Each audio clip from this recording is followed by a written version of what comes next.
Imagine you're at a coffee shop, chatting with a friend you haven't seen in ages. You know all the grammar rules from your English classes, subjects, verbs, tenses, but when it's time to respond, your words come out stiff and awkward, like a robot reading from a textbook. Sound familiar? If you've ever felt that way, you're not alone. So many English learners face this exact struggle. They can write essays or pass exams, but in real conversations, they don't sound natural. That's where today's video comes in. I'm going to share with you the secret to speaking English like a native, using simple, everyday phrases that roll off the tongue. These aren't fancy words or complex sentences. They're the building blocks of casual talk that make you blend in seamlessly. Stick around because I'll walk you through 10 key phrases you can start using daily to transform your spoken English. By the end, you'll feel more confident chatting with anyone, anywhere. Now, you might be wondering, why focus on phrases instead of just cramming more vocabulary? Well, think about it this way. Memorizing a bunch of big words is like collecting fancy ingredients but never learning how to cook a meal. Sure, you might impress someone with a word like ubiquitous, but in daily life, people don't talk like that. Natural phrases are the real deal because they capture how English speakers actually communicate, short, idiomatic, and full of context. For example, when a friend asks how you're doing, you don't launch into a detailed report. You use a quick phrase that keeps the conversation flowing. These phrases help you respond on autopilot without overthinking, which builds your confidence over time. Plus, they reflect cultural nuances, like being polite or showing empathy, that textbooks often miss. I've seen learners who switched from rote memorization to practicing phrases, and suddenly their chats felt effortless. It's like upgrading from a clunky old bike to a smooth scooter. You get where you want to go faster and with more fun. So, if you're tired of sounding like a foreigner in your own conversations, embracing these daily phrases is your shortcut to fluency. Alright, let's dive into the first phrase. How's it going? This is a super casual way to ask someone how they're doing, way more relaxed than the formal, how are you? Picture this. You're walking into work on a Monday morning, and you bump into your colleague in the hallway. They smile and say, "Hey, how's it going?" You could reply with something simple like, "Not bad, just grabbing my coffee." You see how it kicks off a friendly chat without any pressure? This phrase means you're checking in on someone's general state. Could be their mood, their day, or even their weekend plans. Use it with friends, coworkers, or even the barista at your local cafe. It's perfect for those quick encounters where you want to be polite but not too probing. And the best part? It invites a real response, not just a robotic, "I'm fine." Moving on smoothly to our second phrase, which is similar but has its own vibe. What's up? This one's even more informal, like a shorthand for, what's happening in your world? Imagine you're at a park with your dog, and you run into an old classmate. They wave and go, "Hey, long time no see. What's up?" You might say, "Oh, not much, just enjoying the sunshine. How about you?" It means you're asking about any news or updates, but it doesn't demand a deep answer. People often just say, "Nothing much," and keep walking. Throw this in when you're greeting someone casually, especially younger folks or in laid-back settings like parties or text messages. It's got that cool, effortless feel that makes you sound like you've been speaking English forever.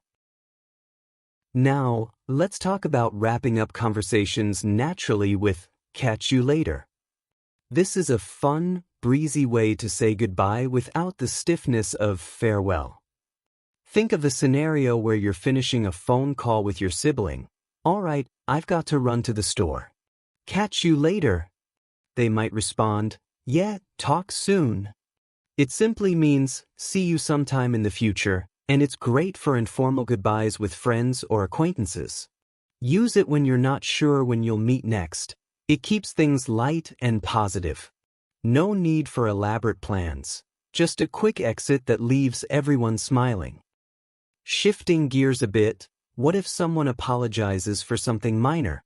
That's where "no worries" comes in handy. It's a gentle way to say, "It's okay, don't stress about it." For instance, suppose your roommate spills a bit of coffee on the table and says, "Oh no, I'm so sorry." You can reply, "No worries, it happens all the time. I'll just wipe it up." This phrase shows forgiveness and keeps the mood relaxed. It means you're brushing off the issue, no hard feelings. Pop it into daily life when forgiving small mistakes, like a late friend or a wrong order at a restaurant. It's especially useful in English-speaking cultures where people apologize a lot. Think British or Canadian folks. Next up is, "that makes sense," a phrase that's perfect for showing you understand someone. It's like nodding along but with words. Let's say you're in a meeting and your boss explains a new project. We'll start with the basics and build from there. You chime in, "That makes sense," keeps things straightforward. It means the explanation is logical and clear to you. Use it in discussions, whether at school, work, or even debating dinner plans with family. It builds rapport by validating the other person's point, making conversations feel collaborative rather than one-sided. Speaking of agreements, "sounds good" is your go-to for approving ideas quickly. This phrase is all about positivity and moving forward. Imagine planning a weekend outing with friends. One suggests, "How about we meet at the beach around noon?" You say, "Sounds good to me, I'll bring the snacks." It means the plan is acceptable and appealing. Throw it in for everyday decisions, like choosing a movie or confirming a time. It's short, sweet, and keeps things rolling without overcomplicating. As we continue, let's not forget, "take care," a warm way to end interactions on a caring note. It's softer than a plain bye. Picture dropping off a neighbor after giving them a ride. "Here we are. Take care." They might say, "You too, thanks." This means look after yourself, or be safe. Use it with people you have a bit of fondness for, like family or colleagues you're friendly with. It's ideal for in-person goodbyes or even emails, adding that human touch. Now, if someone gives you a task, respond with, "I'm on it," to show you're handling it right away. This phrase conveys reliability and action. For example, your partner asks, "Can you pick up some milk on your way home?" You reply, "I'm on it, be there soon."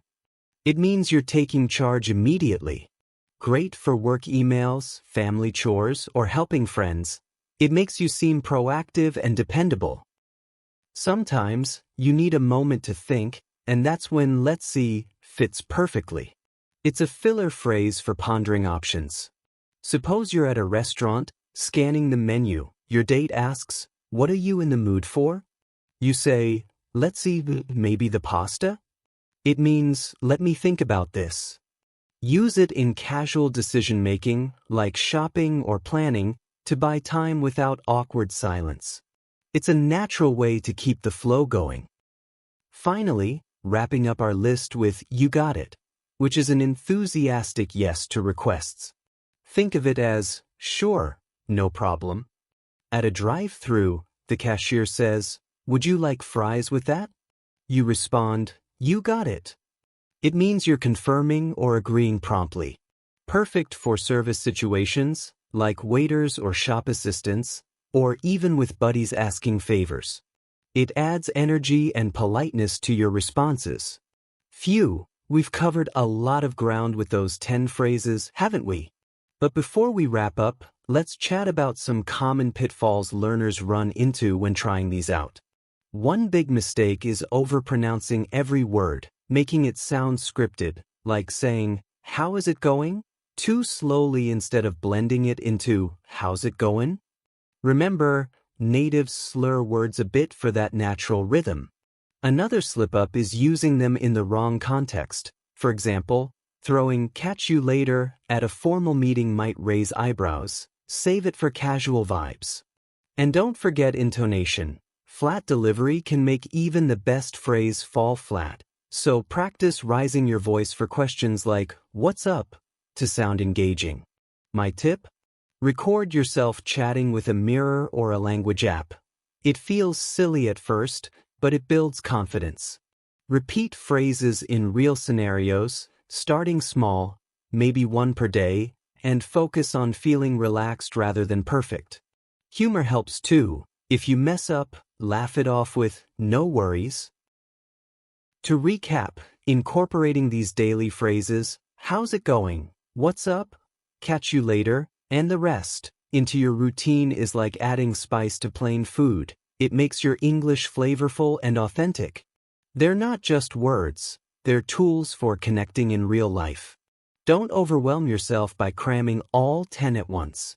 Pick one or two, like starting with greetings, and weave them into your chats tomorrow. You've got this. Imagine how great it'll feel when someone compliments your natural flow. Keep practicing, stay consistent, and soon you'll be speaking English like it's second nature. Thanks for watching. Take care, and catch you in the next video.